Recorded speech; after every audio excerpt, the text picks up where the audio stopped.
So you guys are going to face Stanford on Friday. What do you think what are you looking to do different to keep in it a little bit more?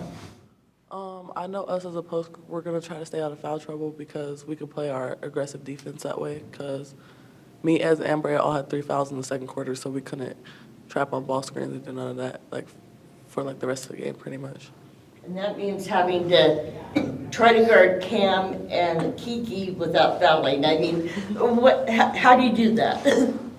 We just gotta do our work early, do the things that we need to do, get around them before they get the ball and stuff like that. Try to not let them catch it. What do you think it was that, you always played smart all year, right? You had smart passes. We've been talking to Coach Adia about that. And then this weekend, you just really put your stamp on this team, on those wins. What do you really think sort of went into that you were able to then execute in a lot of different ways that you hadn't been before?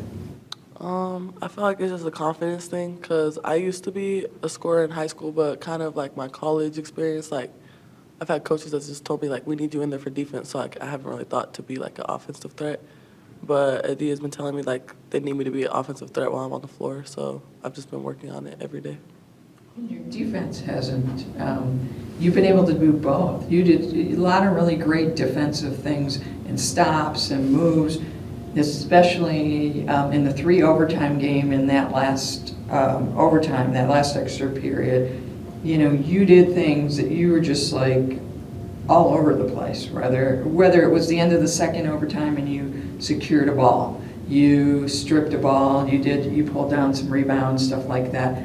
How are you able to keep up the defensive stuff that's sort of your bread and butter or has been, and then do all that on offense because it gets tiring out there? Mm-hmm. I feel like defense is something that I'll always be consistent with. That's just effort, I feel like. And then offense, if you're having a good night, it just comes to you naturally, I feel like. When you got going, Isis, how did that feel? You were just talking about you've been primarily defensive oriented at this level, but to get going like you did on Sunday, what was that like for you to have that feeling again, to be out there and be scoring? It felt good because I feel like I've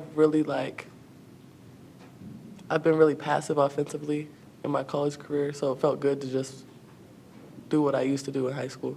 Did you think people were surprised to see you step behind the arc and knock down jumpers? Yeah, definitely, because I haven't really consistently shot threes since high school. So in college, I really only have 1 3-point make a year.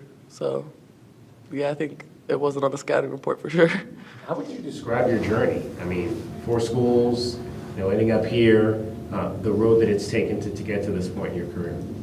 I'm someone who thinks everything happens for a reason. And so, I feel like everything I've been through, was so that I could be here with this team. And so I think it was all worth it. And when your dad, those were your brothers with your dad, right? Mm-hmm. They came out on the floor. What was that like for you? It was great because I know they were excited to come down to the game. So I'm glad they were here to see, a game where, my best college game, for real. So it was a good experience. How much does it mean to you? I know that your dad has to, they drove a long way to get here, right? and it surprised you. How, I know that you're close to your dad. How has he really helped you and helped you this year to grow and become the player on the court that you are? I talk to my dad every day, so he's always keeping my head in it. If I have a bad day, he's always keep going. And then after every single game, my dad clips game film. He shows me all my bad possessions, all the possessions where I did good things. So he gives me his opinion on a lot of things. Are you ever come on, Dad, I did something really well. Why are you picking on me? No, because he knows the type of person I am. He got to show the good and the bad. Because if he just showed me straight bad, I would be come on, bro. It's not all that. This year, for you guys as a group, how has it been trying to kind of navigate, comings and goings, whether it's injuries or other things? How has it been for you in particular? Because every day we walk in practice, we don't know who's going to practice. Every game, we don't know who's going to play. So it's just been you got to stay ready. Your role might change every night, but you just got to be prepared for it. So Isis, you're one of nine children, is that correct? 10. 10. So what was that like growing up in such a huge family? I mean, we were always just playing sports and like doing fun things, but it was very chaotic and loud, but I like it. And where are you in the chain? Third oldest. Third oldest? Yeah, so there's a bunch of babies. And oldest, are you the oldest girl or? No, I have an older sister who's about to turn 27. So what was that like for you just to kind of mind after your younger siblings growing up? I mean, I feel like, cause like my parents aren't together, so I feel like we kind of just like took care of each other, like when my dad was at work and stuff like that. But like my baby siblings, they're like in elementary right now, so like it's been cool seeing like little kids while I'm an adult.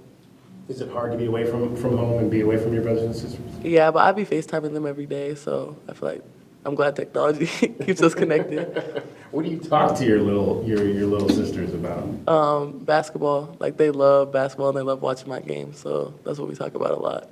And like their little crushes at school and stuff like that. And which two brothers came? My little brother, he's 16, so he's a sophomore in high school, and then my older brother, he's 3 years older than me. So the 16-year-old is the one that you're really close to, right? Mm-hmm. And after you had that performance, what did he say to you?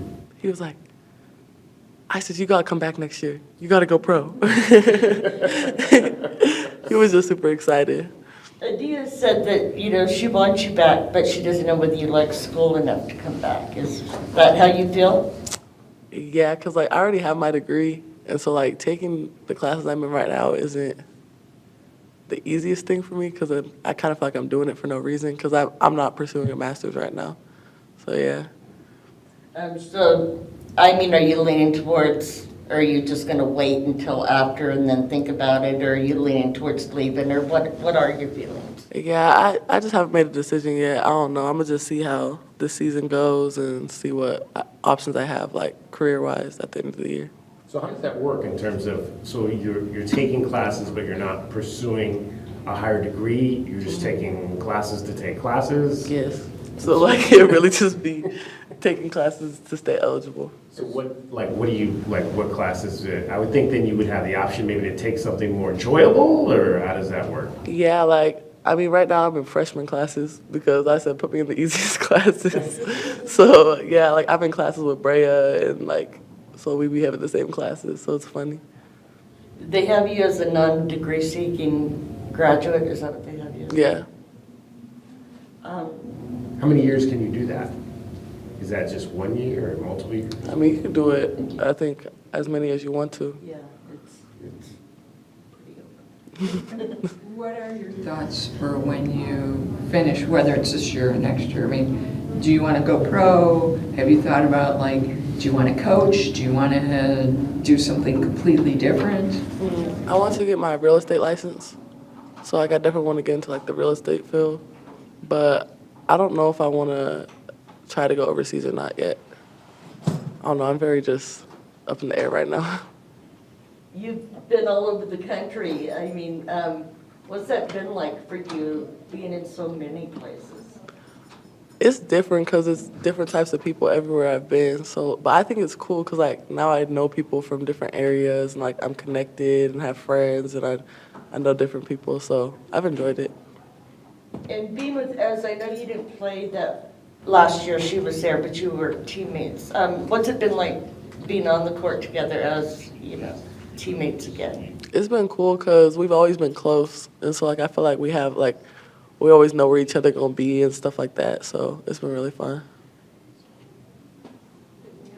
And what's it like for you guys now? Because, you know, as we asked before, you know, a lot of things have happened, but it seems like you guys in the last, since the, what was it, the Cal, ASU, all of that time, you've grown even closer.